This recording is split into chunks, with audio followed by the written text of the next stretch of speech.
Before you watch this episode of our cityCURRENT radio show, I want to invite you to join cityCURRENT's e-learning and online personal development platform called GrowthCurrent. I'm Jeremy Park, host of the cityCURRENT radio show and CEO of cityCURRENT. GrowthCurrent is your exclusive ticket to attend virtual events with global thought leaders, national guest speakers, and experts who can help you grow personally and professionally. It gives you access to success secrets, lessons learned, learning modules, and so much more.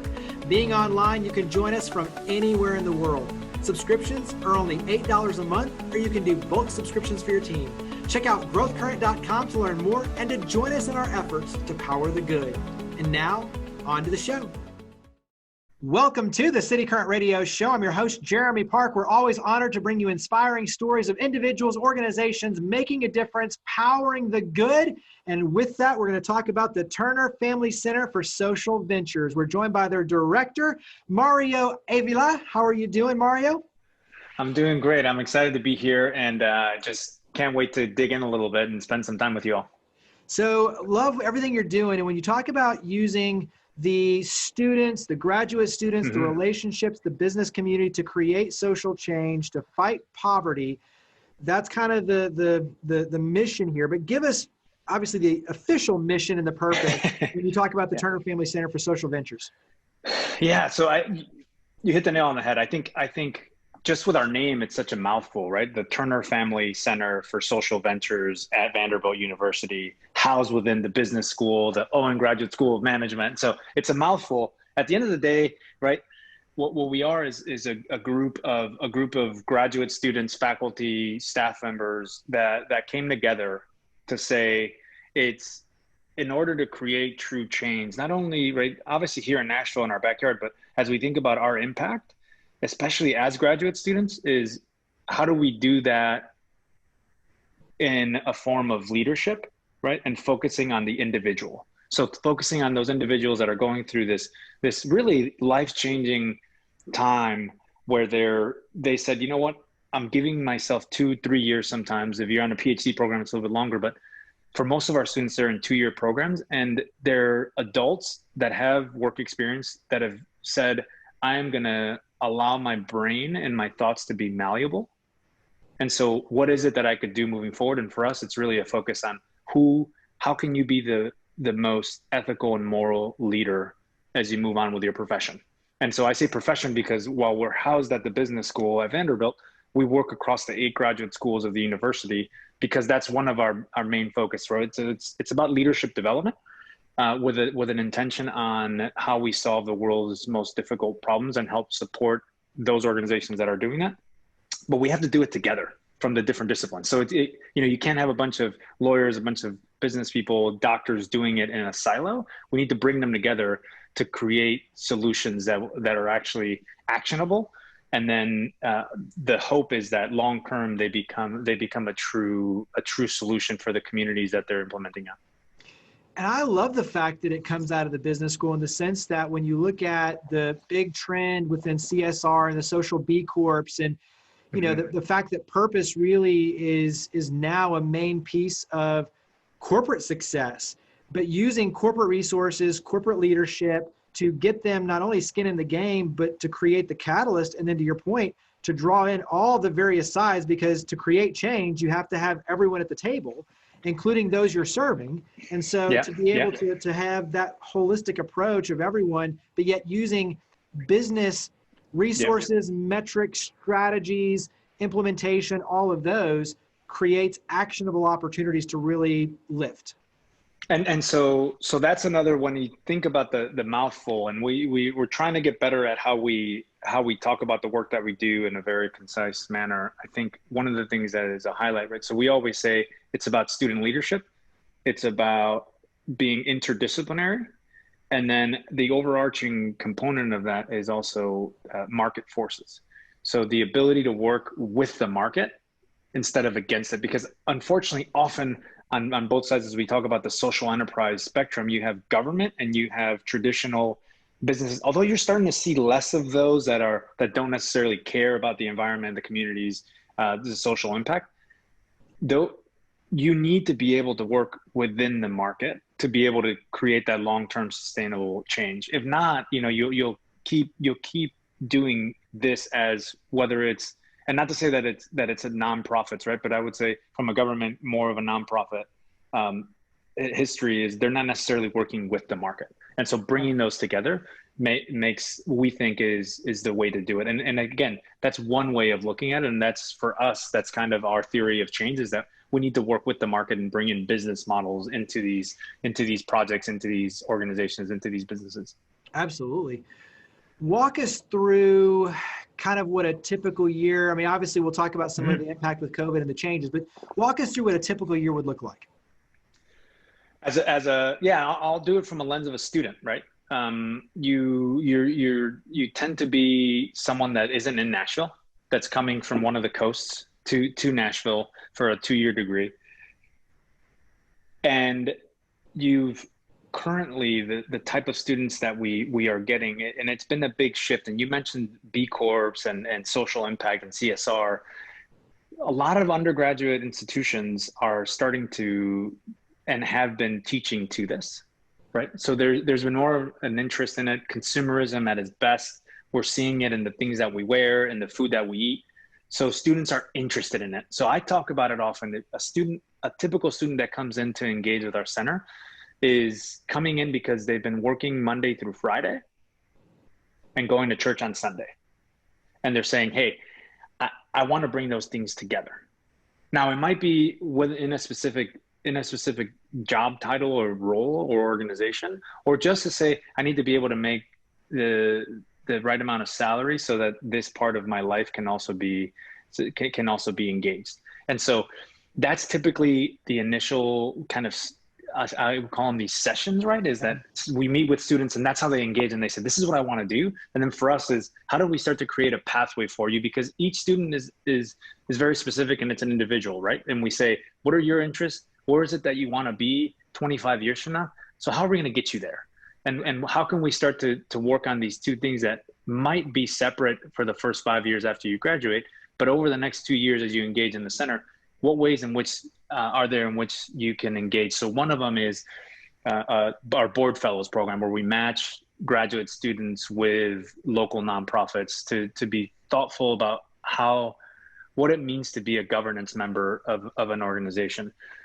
Whether it's jumping on one of our classes where you're actually going out and rolling up your sleeves as a consultant to a local business or organization that does this work. So it in many ways, right, after one of those initial meetings with one of our staff, faculty, or student leaders, it becomes a build your own adventure type of game of what is it that you're interested in? How do we get you there? And how can you pull and draw on the things that are interesting to you to fulfill those long-term interests, both personal and from a career perspective.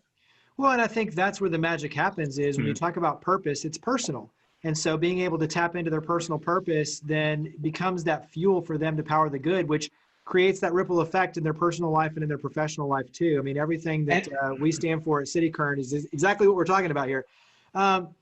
Share on your end in terms of COVID-19 and obviously some of the adjustments. What has that been like in terms of managing through in a little different time? Yeah, so what we talk about the history of our center starting 5 years ago when I was recruited to come on to launch the center as a first founding director. The reality is we've been doing this work specifically within Owen and the graduate student population for 15 to 16 years. So it started with a class program developed by students, and one of our faculty members, Bart Victor, who's a long-term friend, he was my professor when I was a student. And so it really focused on this idea of poverty alleviation through business. And so it's a course that brings together 40 students from across the university. Those engagements are focused on an international setting. So we were traveling to Ethiopia, Bangladesh, Guatemala. And so that was the initial kind of push for the work that we were doing. And so I bring that up because we have this long history of work. That's also one of those things I like repeating this phrase, you're not a prophet in your own land. And so often for our students, especially if they've been living in Nashville or wherever they're at, the allure of going and doing some of this work elsewhere is important and interesting to them. Travel, experience, right? Seeing something different. So to that point, we've done this work for 15 years. It's one of the big highlights of the work that we do in getting these students to go out and work with our partners all over the globe. COVID hits. And across the university, we were one of the first to hit, because as Vanderbilt, we send thousands of students, faculty, staff to do research all over the globe. And so we had to start calling people back.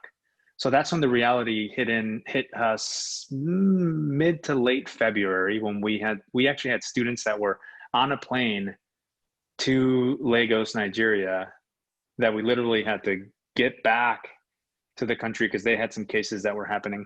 So that upended everything for us. Yeah. And so soon after that, we activated our student leaders and we said, how can we deliver everything that we do virtually?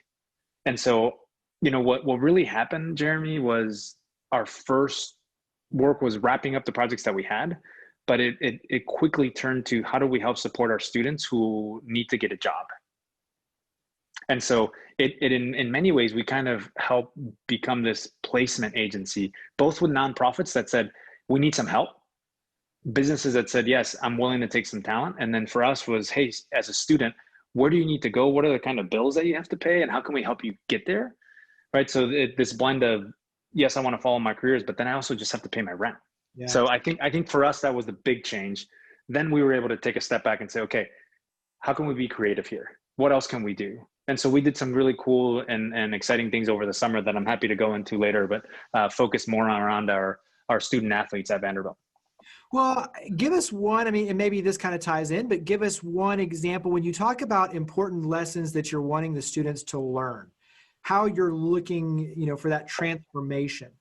Mm-hmm. Give us an example of one of the ways or one of the lessons or one of the things that you think is an important transformation that you're trying to infuse within the students. And I'm thinking purpose, obviously, that fire, that learning, that serving others will change you in the process. But what's something in there that you're, through the experience, you're looking for this sort of transformation?